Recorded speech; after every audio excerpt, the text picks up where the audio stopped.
Over the past few weeks, we have engaged in discussion with EU actors operating beyond the EU borders, aiming to gain a deeper understanding of the EU's role and international development cooperation outside of the Union. And today we will further explore this topic in the perspective of civil society. And to help us with that, we are fortunate to have Dilshan Hettiarachchi from Diakonia's office in Sri Lanka joining us. We will be opening up the discussion into the nuances of working with EU funding and shed light on the various advantages and challenges that can arise from such partnership.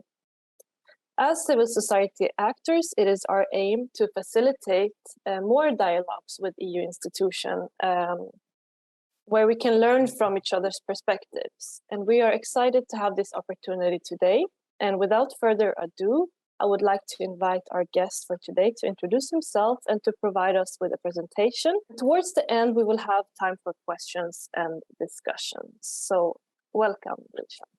So my name is Dilshan Hettiarachchi, as Donna said, and I am the country director for Diakonia. Let me just give a little introduction to Diakonia first and then move along with my presentation. Diakonia in Sri Lanka, we have a local presence here. We are based in Colombo. Colombo is the capital city. We have local staff managing the partners. So as you know, we fund the local organizations in Sri Lanka. For the presentation, I will not do a PowerPoint presentation. I'll do a sort of a verbal narration, and then I want to provide a little preamble. We are a donor. Diakonia identity is a donor agency, and in addition, with EU, we are also implementing a project with the funds from the EU delegation in Sri Lanka. So my presentation, at the end of my presentation, I would do a comparison, us being a donor in terms of our models, our approaches, our programming versus the EU's the model and the approaches that we have experienced so far.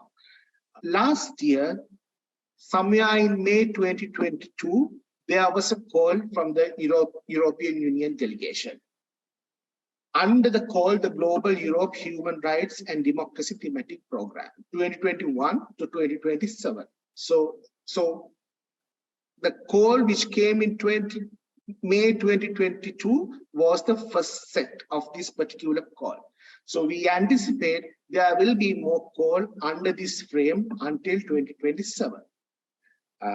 When the call came in May 2022, we went through the objectives, the specific objectives, and then we realized it is applicable to the current context in Sri Lanka, and Diakonia also should apply because it goes aligned with the work that we do.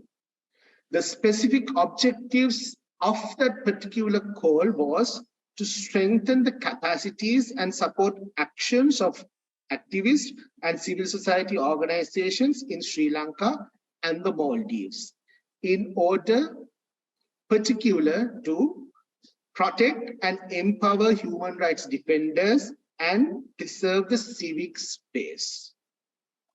Also to build resilient, inclusive and democratic societies with a particular focus on enhancing electoral integrity and democratic institutions, promoting political pluralism and inclusiveness, as well as active citizenships. This was a timely objectives considering the context that I was given.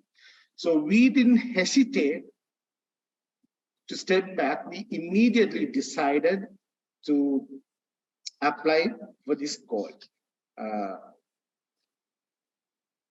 Then we designed a program with another two Diakonia partners, two local civil society organizations. One is the International Center for Ethnic Studies, and the other one is Center for Environmental Justice. So the Center for Environmental Justice, they work with the environmental human rights defenders, while the International Center for Ethnic Studies, they work in general, the human rights defenders, and also towards the civic spaces and the democratization. So we applied and then we got successful. for 36-month project starting from March 2023. Our project title is Protecting Empowering Activists and Communities to Enhance Rights, focusing the fact to contribute to resilient, inclusive and democratic societies, promoting political pluralism, inclusiveness and active citizenship, while protecting and empowering human rights defenders and preserving civic space. Then we initiated the project. Now we have experience for like 2 months, and then we also have some experience coming from December. So that was the contract preparatory period. Now I would do a little comparison between the Diakonia model and the EU model. And also how we can be more context specific when it's come to a special scenarios or the special realities in Sri Lanka. We also handle the back donor money, mainly from the SIDA and also other private donors and the congregational money. So that act as our main back donors. But when it's come to this particular project, it is the EU delegation here in Sri Lanka who is our back donor.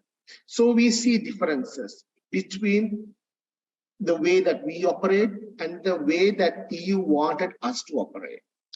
For example, when it's come to us, when it's come to Diakonia, we make contextual based adjustments to our partners.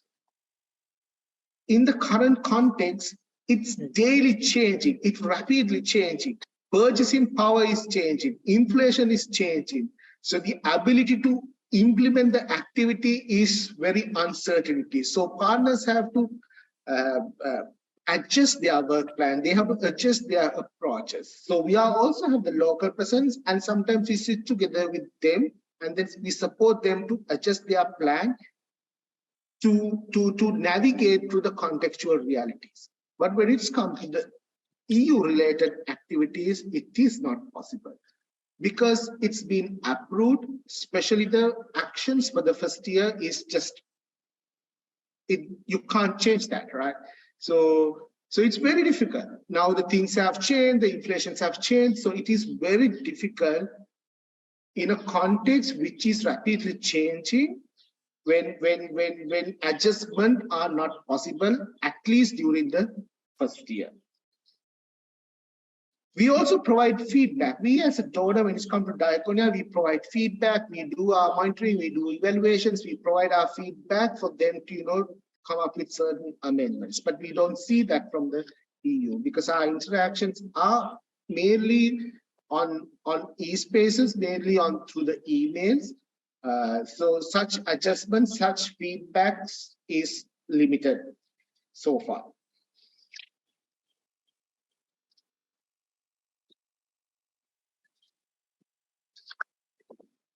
Also, I want to add that the general conditions. So the governing body or the governing document for the EU funds is the general conditions.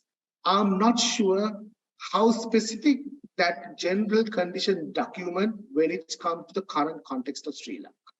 Whether it's a global document or that document is specific from the context from each country to the other country. But when it's come to Diakonia, when the country situation is changing, we also change. We have become more agile. We are more into the adjustment when it comes to Sri Lanka and also to a context somewhere in, let's say, the Myanmar. But would it be the same when it comes to the EU? Would it be the same, or it's just a general document when it's come to this general condition? Because it blocks us, it has certain limitations. We also provide collaborations. In terms of Diakonia, we bring all the partners together, we discuss together, we create the synergy, we create the collaboration. That's helped us to avoid the duplications. So if one partner is doing something, the other partners get to know, oh, you are doing this thing, so we will do something else. So the duplication is limited when it's come to our model. But what I have experienced so far, when it's come to this EU project, for the same call, for the same specific objectives, many organizations have applied and many organizations have received funding. So when it's come to the implementation, I see that the same stakeholders being approached, the same human rights defenders being approached, the same set of activities being done by us and also some other few other organizations. So for me, that is duplication. For me, that could read as and activities without such cost effectiveness. If there were any collaborations, if there were any discourse, at least we could have avoid the duplication.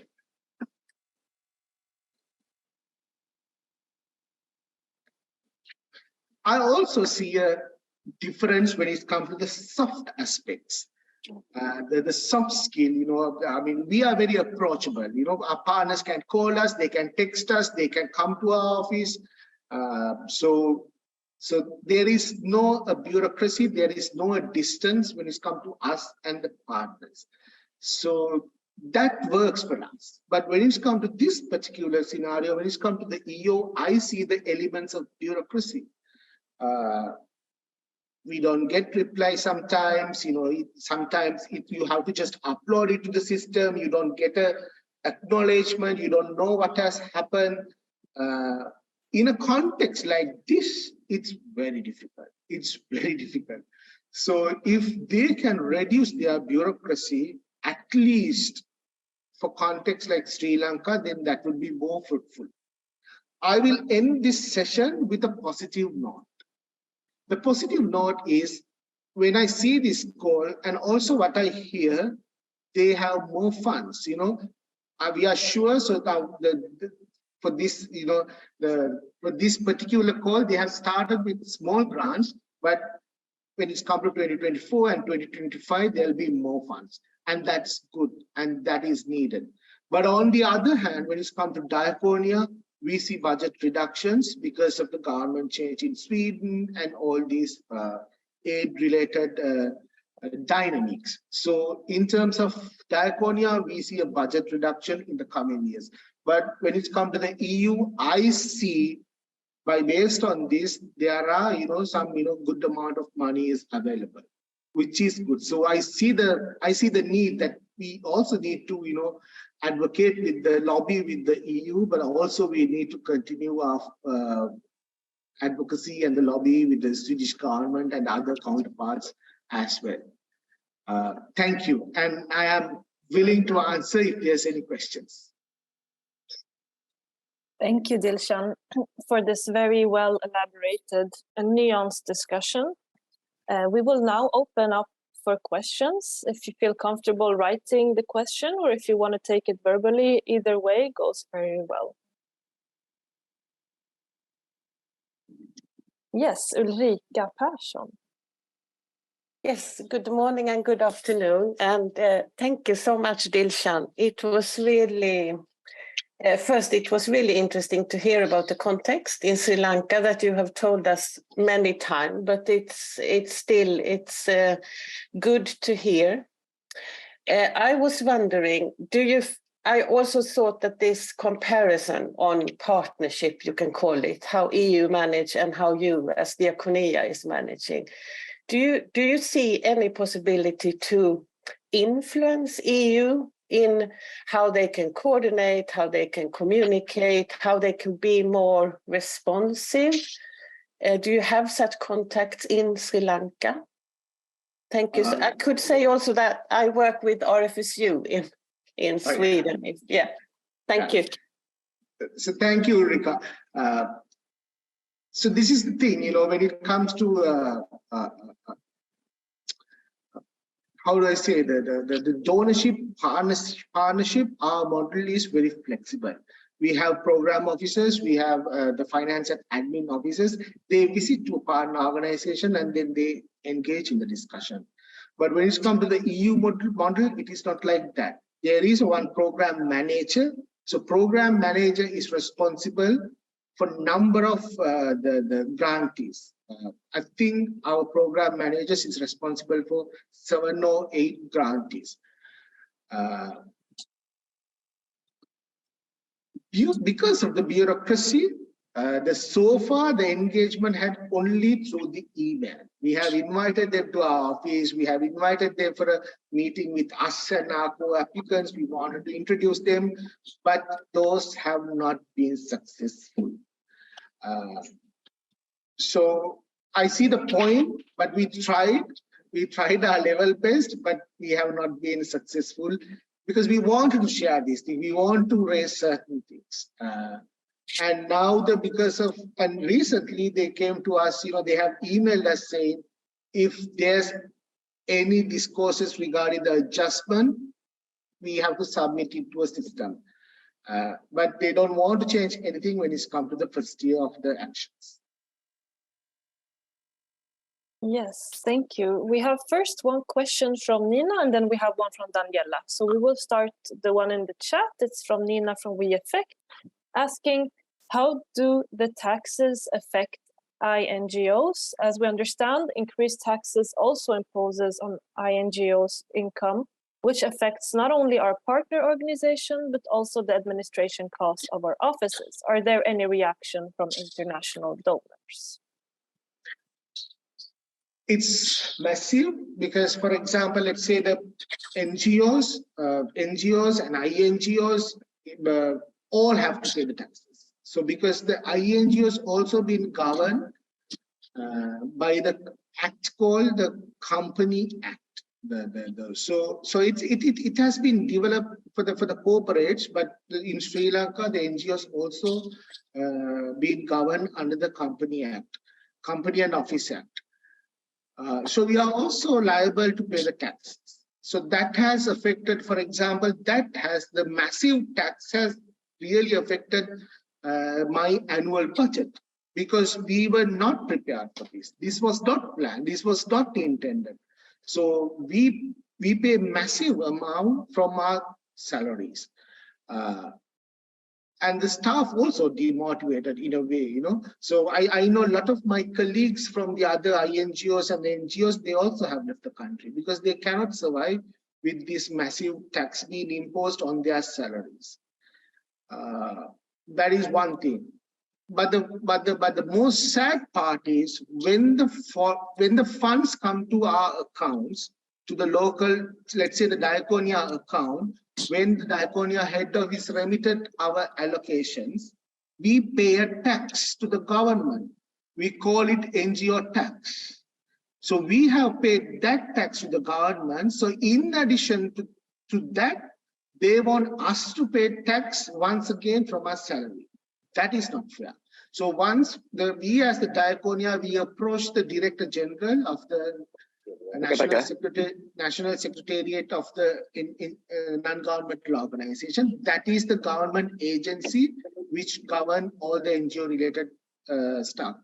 So we met the Director General and we placed this. We told him, we have paid the tax for each and every the dollar or the euro come into our account, and on top of that, you want us to pay the taxes from the salaries. And then he's like, my hands are tied, this is the way it is. But he said, if there are different proposals, go and submit to the Ministry of Finance. So people are lobbying for this, even the INGO forum and some civil society collectives, we are fighting for this, but we haven't received any favorable this thing from the government. And some CSOs, they receive a little amount. The donors are very scared. They receive little donor funds, but even for that, they have to pay a tax, the government. Thank you, Dilshan. Yeah, very problematic indeed that such a large sum is taken away from the activities and the job that could have been done with that money. Now we have a question from Daniela Radic. Thank you. Hope you can hear me. Yes. IOGT NPO movement also have partners in Sri Lanka that we are closely cooperating for, I would say, a number of years, for a long time. And we also see that our partners are facing a lot of difficulties in the implementation and within this crisis, and especially also with exchange rate losses that we actually, I have just received a call from Sri Lanka about it, and I will have a meeting after this. So I know that it's really difficult situation, but I also wanted to refer to Dilshan what you were talking about the funds of European Union. Since I have been implementing a lot of projects funded by European Union when I used to work in Balkans, and I completely understand what you're talking about when it comes to bureaucracy and changing situations in the country and adjusting your projects to the situation, what is happening. Unfortunately, EU funds were never open enough to be flexible enough. That's why other donors, as Swedish donors and Forum 7 SIDA and others, were more flexible to implement it. But what I've seen as a changes coming, for example, in the Balkan region when it comes to European Union funds, is that civil society organizations like merged into networks and tried to have organized meetings with European Commission representatives, trying to influence their calls in a different way, but also trying to be more flexible when it comes to the administration part. I think the general conditions that you were mentioning, as I remember with the implementation, most of the things are the same for everyone. But I think when NGOs are exchanging experience about implementing the projects, then you can find the ways easily how to adjust your implementation, or I would say how to write the proposals to give you enough flexibility in the implementation. I think that was my experience. And I'm very grateful for your presentation because it gives me even more insight and helps me to work better with Sri Lanka. So I would also suggest that we as an organizations that are working together in Sri Lanka also meet and see what are the possibilities for joint cooperation and not overlapping funds, as you were saying, because I think this is the most important, since funds from European Union are actually, or European funds are increasing and the other funds are decreasing. So we need to find some balance and to be able to do the better work. But thank you so much for your presentation. It meant really a lot to me. Thank you, Daniela, and thank you for the insight as well.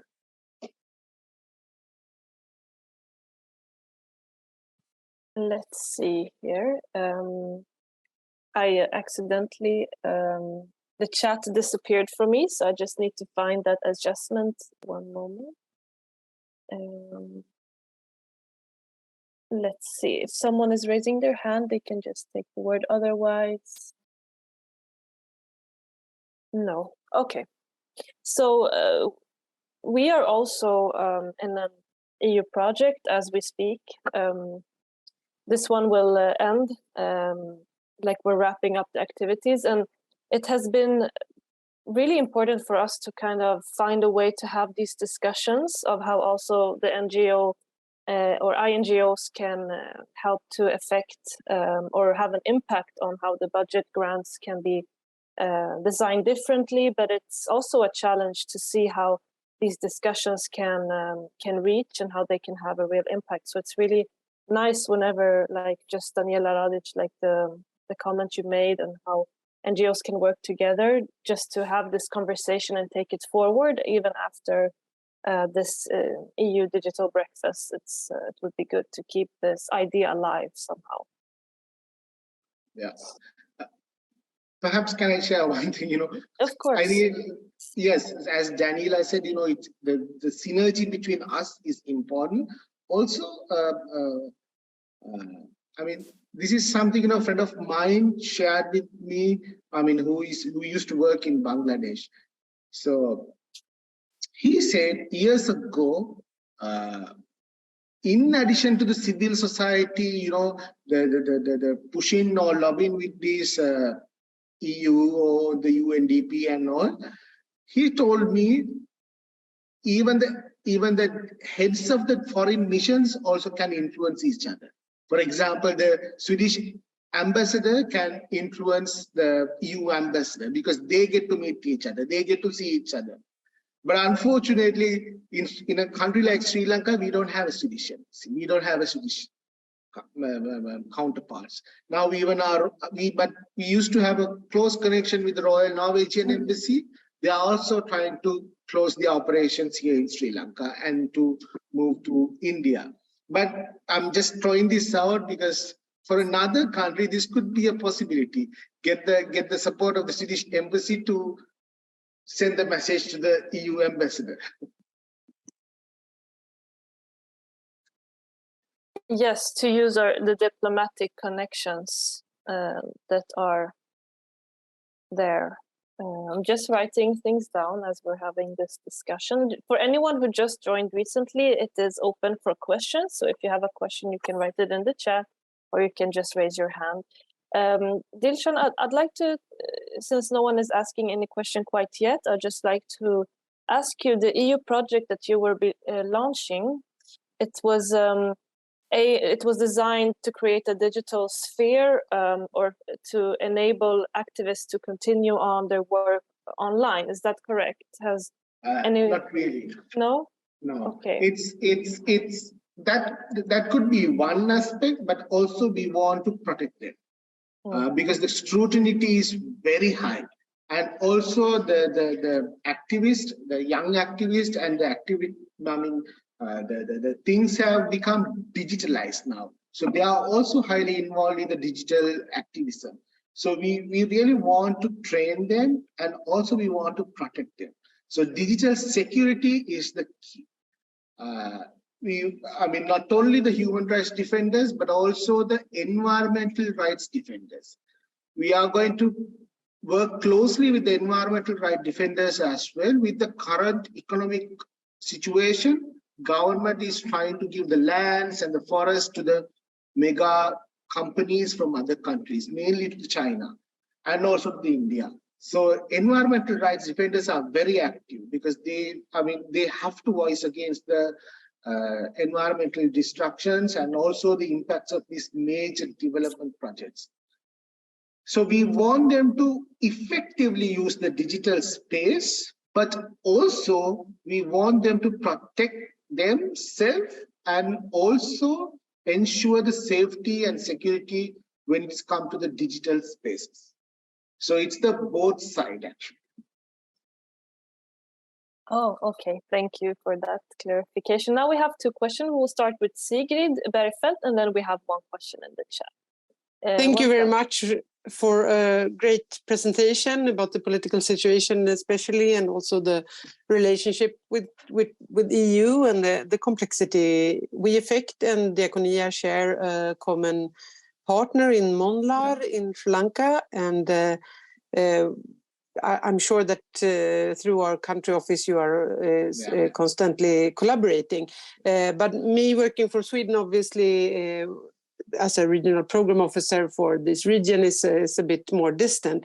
But I would just suggest that maybe we should try to join hands and invite the Swedish embassy in New Delhi to a visit in Sri Lanka, because I think that if we can argue for the Swedish influence on EU, on the Sri Lankan EU, now I lost the word, commission? No, commission is not the word. Yeah. What is the word? So they use the delegation. Delegation, sorry. Sometimes and then maybe prepare, some goodies, some like going together, visiting partners in the countryside and so on. For sure they will come.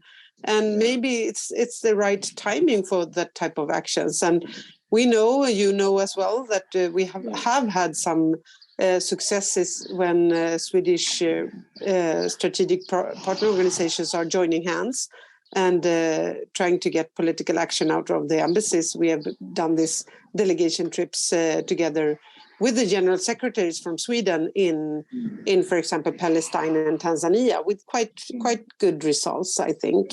So maybe this is the time, and I'm just also throwing out here to you that maybe it's the time to try to get a Paranger candidate from Sri Lanka to get the attention Sri Lanka deserves in Sweden, and see if that can be additionally something that can also affect the EU, for example.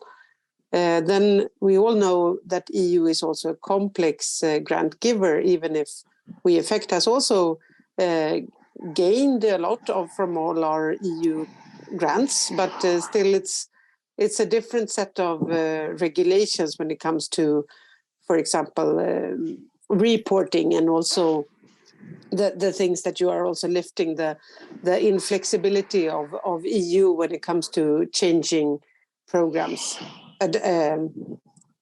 according to the context and so on. So let's try to influence them. Yeah, I think that's a wonderful suggestion, Sigrid. Thanks for it.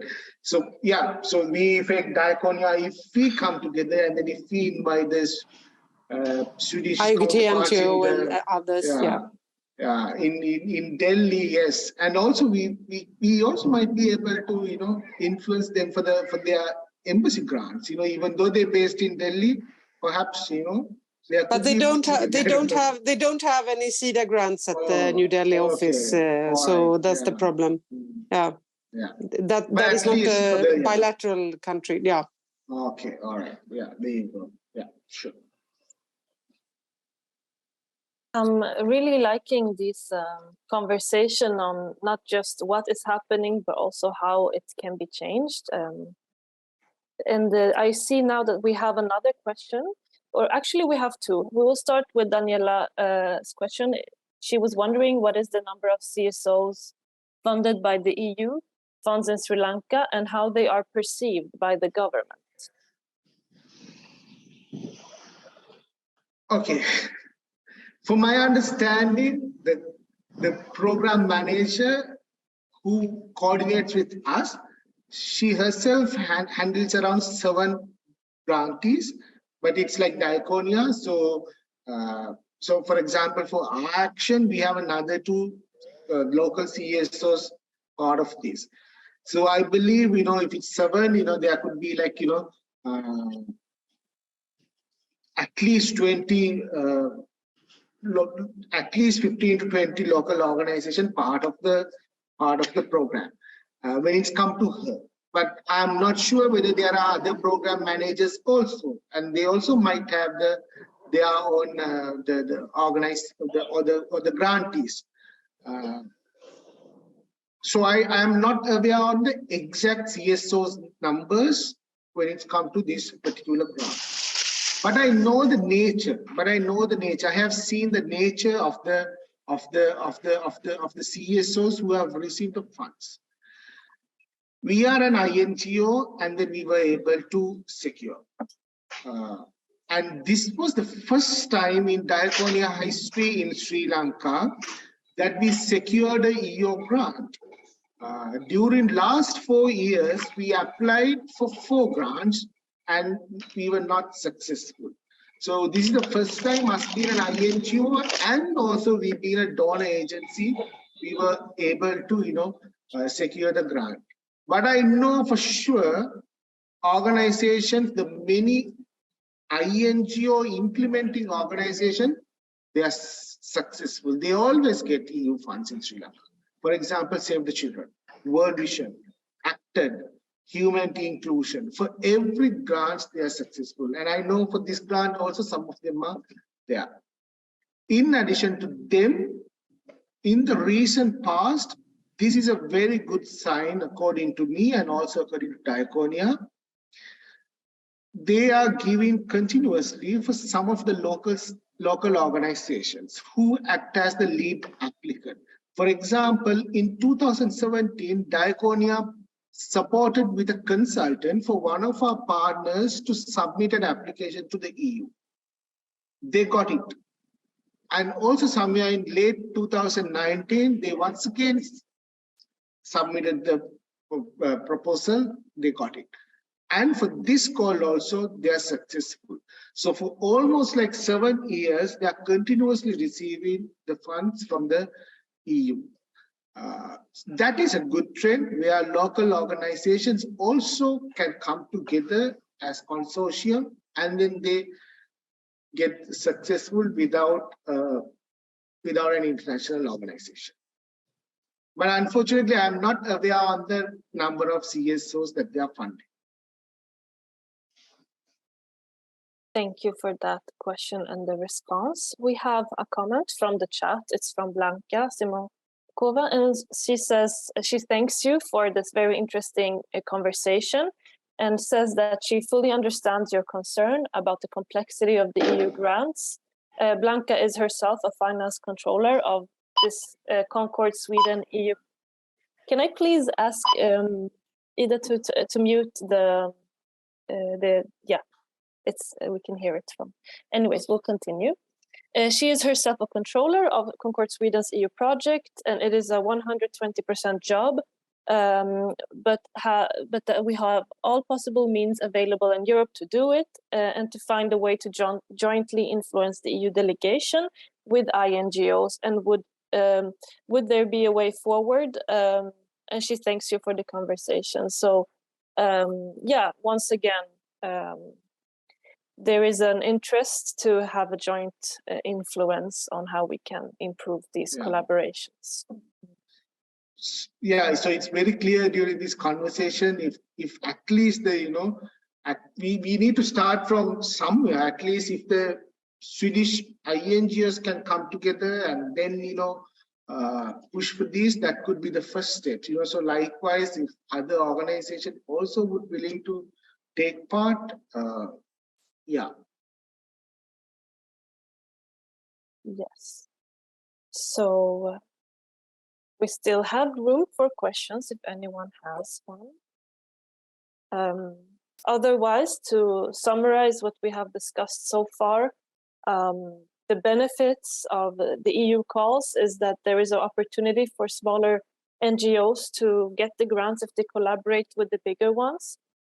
Funding that is very much needed during these difficult times, but that the challenges is the changing dynamic and the call of proposals that does not always take that into consideration, not being able to change the project plan at least the first year. So very important topics to highlight. And if there's anyone who has anything to say, it's the time. Otherwise, I think it can be good to maybe have some concluding thoughts or ideas. We have Christer. Please, you're free to take the word. Yes, thank you very much, all of you. It was really interesting. Thank you very much, Dilshan. And I think this is a very important issue to continue to discuss, how to draw lessons from other types of grants, the type you are describing, Dilshan, that Diakonia is working with, the core funding, which is really emphasizing on the local context and also the people's organizations and their own strategies, their own way of analyzing and supporting their way to change and make better society. So and now we can also see that there are some ideas how to join together to, maybe that's a starting point where to start to have discussions with the EU delegations in the countries. I also know, since CONCORD Sweden is a member of the CONCORD Europe network, I met with one of the advocacy managers last week from EU CONCORD or CONCORD Europe, and this is on the agenda, but it's not on the top of the agenda. It's a very complex thing to start changing the rules and regulations and the administrative control that the EU wants to have. It doesn't only mean, it's not only the area of international cooperation and development, it's other areas too. But there is, it's there. So I think if someone starts in some areas like the EU delegations in the countries, it could be a good start. Thank you. Thank you, Dilshan, and also regards to your great team. I know them and I know you. Thank you, Krista, and good to see you. Surely I will pass the regards there.